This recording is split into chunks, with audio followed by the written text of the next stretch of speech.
Soybean ഇതേപോലെ ഒന്ന് fry ചെയ്ത് നോക്കാത്തവരാണെങ്കിൽ മസ്റ്റായിട്ട് ഇതേപോലെ ഒന്ന് ട്രൈ ചെയ്ത് നോക്കുക. വളരെ ടേസ്റ്റിയാണ്, നമുക്ക് വീണ്ടും വീണ്ടും കഴിക്കാൻ തോന്നിക്കുന്ന ഒരു ഫ്രൈ ആണിത്. അപ്പോൾ അതെങ്ങനെ തയ്യാറാക്കണമെന്ന് നോക്കാം. ഒരു പാനിലേക്ക് 2 ടേബിൾ സ്പൂൺ എണ്ണ ഒഴിച്ച് കൊടുക്കുന്നുണ്ട്. അതിലേക്ക് ചെറുതായിട്ട് കട്ട് ചെയ്ത് വെച്ചിരിക്കുന്ന സവാള ഇട്ടൊന്ന് വഴറ്റി കൊടുക്കുക.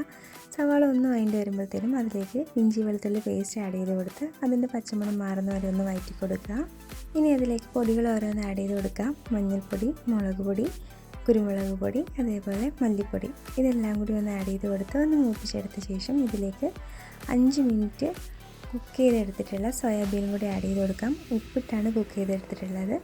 അത് നന്നായിട്ടൊന്ന് മിക്സ് ചെയ്ത് കൊടുത്തതിന് ശേഷം അതിലേക്ക് വേണമെന്നുണ്ടെങ്കിൽ കുറച്ചുകൂടി ഉപ്പ് ആഡ് ചെയ്ത് കൊടുക്കാം. ഇനി ഇതൊന്ന് ലോ ടു മീഡിയം ഫ്ലെയിമിൽ വെച്ചിട്ട് നന്നായിട്ടൊന്ന് ഫ്രൈ ചെയ്തെടുക്കുന്നുണ്ട്.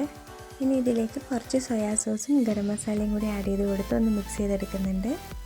ഇതെപ്പോൾ സെർവ് ചെയ്യുമ്പോൾ നല്ല ചെറിയൊരു ചൂടോടുകൂടി കഴിക്കാനായിട്ട് ശ്രദ്ധിക്കുക കേട്ടോ.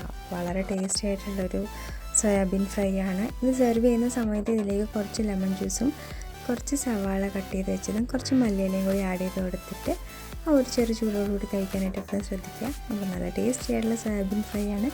അപ്പോൾ ഇതേപോലെ ഒന്ന് എല്ലാവരും ട്രൈ ചെയ്ത് നോക്കാം.